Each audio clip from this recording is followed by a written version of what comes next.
Salve galerinha, mais um vídeo pro canal. Então rapaziada, hoje eu vou estar fazendo um bike check da minha bike rebaixada. Então rapaziada, começando pelo pneu. Pneu um Kenda da faixa branca 1.5 rapaziada. Daí, o aro 36 a inox, aro 26. Cubo de alumínio, a inox, como eu já falei. A cor do aro aero é azul. Aqui temos um apoio, suporte de extintor furado para a buzina. Desse lado um apoio e o retrovisorzinho, rapaziada. Retrovisorzinho temos aqui. Esse retrovisor é de Opala antiguinho. Temos uma buzina de carreta, que eles falam que é de caminhão, mas essa é de carreta. Temos um enfeitinho aqui, a mangueirinha para a buzina, o freio de trás, manopla, tocador de marcha da WG. Aqui rapaziada, uma mesinha da DTU, agulha, aqui é o suportinho para guidão, filtro do sonho, aqui também tem um dimo, rapaziada. Esse aqui chama dimo do pequeno. Então aqui também, rapaziada, tem dois dadinhos, um do Brasil e um de dadinho mesmo. Temos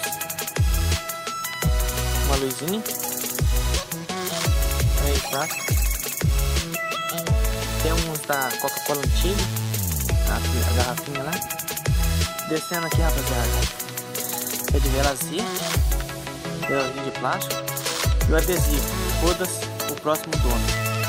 Esse aqui, ó, rapaziada, todo mundo pergunta. Não é uma mola, é uma mangueirinha.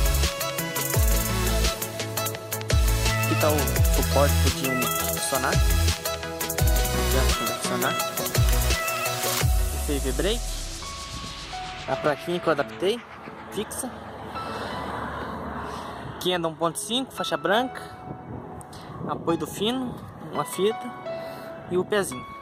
Aqui rapaziada, pedalzinho, terceira coroa, corrente de Monarch, macaquinho, passador dianteiro da WG e o traseiro da Rostor, eu acho que é isso.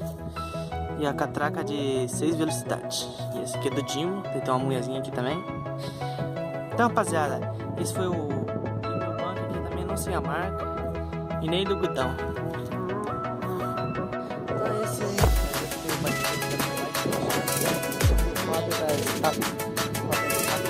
vamos ficar com o steak dela.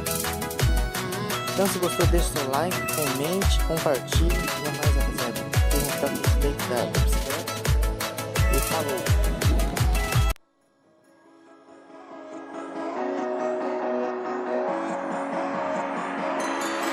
Step on the land.